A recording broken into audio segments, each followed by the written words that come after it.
bulan Mei 2024 itu pertama kali ibu saya melaporkan ke Polres Metro Jakarta Timur tentang penelantaran. Lalu baru menyusul saya, ya, itu pada tanggal 16 Oktober 2024. Jadi kan duluan Mei dong daripada Oktober. Nah itu saja mereka baru berkeluar sekarang dan mereka baru berstatement sekarang gitu loh. Jadi logika aja teman-teman, gimana caranya bisa diomongin secara kekeluargaan kalau mereka aja menutup diri dan somasi saja tidak digubris seperti itu. Oke, lalu kedua tentang dia nombok ya.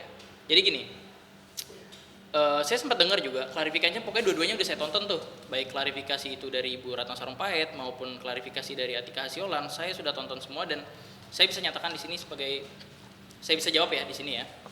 Ini kan ada penetapan pengampuan ya. Ini salinan resmi dari Pengadilan Negeri Jakarta Selatan, oke? Dan di sini disampaikan bahwasanya Pengadilan PN Jaksel itu menetapkan Ibu Ratna Sarumpait sebagai pengampu. Oke, tanpa ada embel-embel lain, tanpa ada baik itu Tante Fatum Saulina ataupun Tante Atika Hasiholan ataupun pihak-pihak yang lainnya. Jadi pengampu ayah saya atau wali daripada ayah saya yang terkena skizofrenia pada dasarnya cuma Ratna Sarumpait. Jadi kenapa ada alasan rumah saya ini ditombok oleh beliau lalu kemudian isunya juga sudah diganti oleh ayah saya. Jadi gini loh, pengampu ini kan atau wali daripada ayah saya ini kan Ibu RS ya. Ya Ibu RS lah yang harus memberikan kewajiban itu. Jadi gini Mas, saya tekankan di sini, jangan bangga dulu ya, ini pesan buat mereka juga, jangan bangga dulu ketika mereka sudah menyiapkan rumah, karena menyiapkan tempat tinggal, sandang papan pangan ini sebuah kewajiban daripada seorang ayah, dan ini diatur dalam undang-undang perkawinan. Masih nyatet sih poinnya, entar ada semua. Jadi kenapa dari dua statement Atika Hasiolan dan Ibu Ratna Sarumpait beserta kuasa-kuasa hukumnya yang lain, kenapa sih tidak ada pernah satupun yang menyampaikan dengan aturan hukum gitu loh, dengan dasar hukum? Kenapa? Kan ini jelas, semua ini kan negara hukum dan semua ada diatur oleh peraturan perundang-undangan. Kenapa Anda tidak bisa tampilkan satu saja undang-undang yang membenarkan perlakuan kalian seperti itu? Bentar, saya nyatet juga kok di notes. Saya banyak mempelajari tentang undang-undang seperti itu. Ada kok undang-undangnya, saya sebutkan judulnya aja ya biar nggak panjang ya. Oke, ini jangan bangga ya, karena ini adalah kewajiban suami yang diatur pasal 32 Undang-Undang Nomor 1 Tahun 1974 ayat 1 dan 2 Undang-Undang Perkawinan. Jadi pemberian rumah atau tempat tinggal ya, itu memang kewajiban dari seorang ayah, yang mana ayah saya tidak mampu melakukannya, makanya ayah saya memiliki pengampu atau wali, yaitu Ibu Ratna Sarumpait. Jadi untuk Bu Atika Hasiolan ya, Tante Tika ya, yang ngomong bahwasanya beliau nombok untuk belikan rumah atau segala macam, itu menurut saya itu memang sebuah kewajiban, yang mana pada dasarnya rumah pun itu adalah inisiatif dari ibu saya yang meminta kepada Ibu RS. Harusnya beliau sebagai pengampu atau wali daripada ayah saya ya, yang mengelola harta ayah saya, harusnya punya inisiatif dong. Wah, ini anak saya yang saya ampuh, dia udah punya tanggung jawab nih, udah punya anak, udah punya istri, siapin dong rumah, kan ada suplainya ya, ada suplainya dari hak waris, bukan menuntut hak waris ya, tapi hak waris, karena ayah saya ini tidak cakap hukum, ada suplainya dari situ. Di klarifikasi Ibu RS juga menyebutkan salah satu aset ayah saya aja di NTB itu 26 hektar, dan itu bergabunglah sama adik-adiknya, dan itu kan layak, berarti dia berkemampuan untuk memenuhi tanggung jawabnya, apalagi cuma membelikan rumah. Itu memang tanggung jawabnya ayah saya untuk anak istrinya tinggal gitu loh. Itu merupakan, menurut saya bukan sesuatu yang harus dibanggain ya, itu kewajiban, memang kewajiban daripada ayah saya yang mana tidak mampu, makanya diwalikan oleh Ibu Ratna Sarumpait. Jadi nggak ada lagi ya aku mau dengar soal rumah ini atas nama Atika Hasiolan atau ditombokin oleh Atika Hasiolan atau segala macam, itu enggak. Oke. Terakhir juga Atika kan ditunjuk sebagai salah satu duta anti pelantaran. Betul. Kalau aku pengennya gini sih, teman-teman bisa searching ya di YouTube ya, YouTube-nya UNICEF Indonesia ya. Tante Tika ini kan, Atika Hasiolan ini kan pernah ditunjuk jadi duta UNICEF yang mana itu menjelaskan tentang hak-hak daripada anak ya. Tapi ini kan faktanya yang kita semua tahu, laporan di Polres Metro Jakarta Timur bahwasanya anak dari Muhammad Iqbal itu ditelantarkan dan telah dilaporkan kepada pihak kepolisian. Nah ini kan sangat bertentangan ya dengan apa yang seharusnya menjadi tanggung jawab beliau ya, tanggung jawab ayah saya ya. Dan Tante Tika ini kan sebagai duta UNICEF katanya. Nih, saya bisa tunjukin ke teman-teman seruan Atika Hasyolan untuk pemenuhan hak anak-anak dalam kelompok rentan. Ini dari UNICEF Indonesia ya. Di sini tante saya berstatementnya di sini, teman-teman bisa lihat.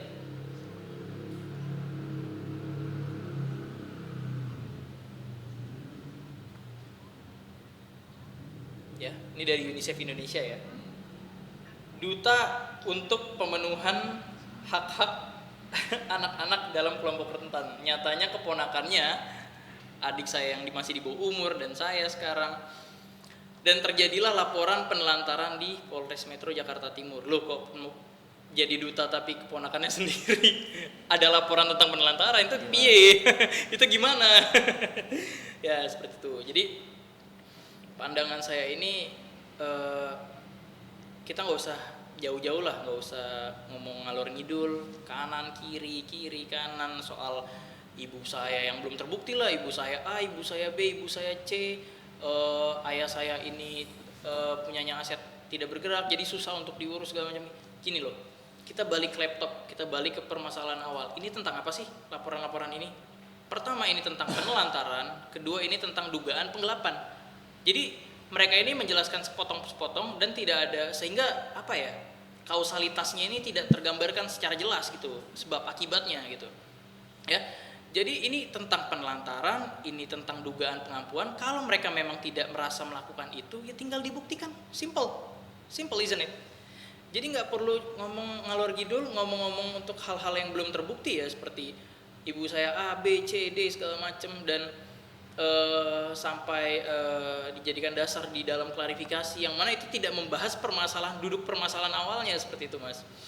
Jadi saya sampaikan lagi kepada Ibu RS Ratna Sarumpait atau pada tante-tante saya yang lain, baik itu Atika Hasyolan atau mungkin Tante Fatum ya, atau mungkin kuasa hukum daripada pihak terlapor, bahwasanya kita nggak usah ngomong jauh-jauh deh, duduk permasalahannya apa sih, terjadi karena apa. Nah itu ada sebab akibatnya semua kan ya. Ini seperti yang saya jelaskan, ibu saya menggugat pengampuan ya ada alasannya. Lalu kemudian penelantaran, berarti harus ada alasannya dong kenapa dia bisa melantarkan. Jadi kita nggak perlu ngomong yang jauh-jauh lah soal itu, buktikan saja bahwasanya mereka ini tidak melakukan penelantaran, yang mana padahal faktanya penelantaran ini benar adanya terjadi. Buktinya kami bisa melapor ke Polres Metro Jakarta Timur ya. Itu ibu saya itu laporan untuk penelantaran ini ya, dengan melampirkan berbagai macam bukti. Salah satunya aja deh, salah satunya itu adalah print out rekening koran yang kami cetak dari mulai tahun 2021 sampai dengan terakhir ini Juli 2024 lah ya. Itu print out rekening koran, itu membuktikan bahwasanya memang tidak ada nafkah atau kewajiban ayah saya yang masuk kepada ibu saya untuk menafkahi kami anak-anaknya. Apalagi terlebih adik saya masih di bawah umur, masih duduk di bangku sekolah, masa depannya masih panjang, masa pendidikannya juga masih panjang, segala macam biaya kesehatan. Bahkan gini loh mas, penelantaran ini kan bukan semata-mata soal material juga ya. Kalau kita ngomongin material memang ini dasarnya ya. Tapi untuk penelantaran ini ada juga loh, seperti kasih sayang, seperti perhatian. Itu juga bentuk dari tanggung jawab kewajiban seorang ayah, yang mana ayah saya aja nyatanya tidak bersama kami dari kami sangat kecil ya, dari kami masih sangat belia, apalagi adik saya masih 3 tahun setengah sudah kehilangan sosok figur seorang ayah, ya kan?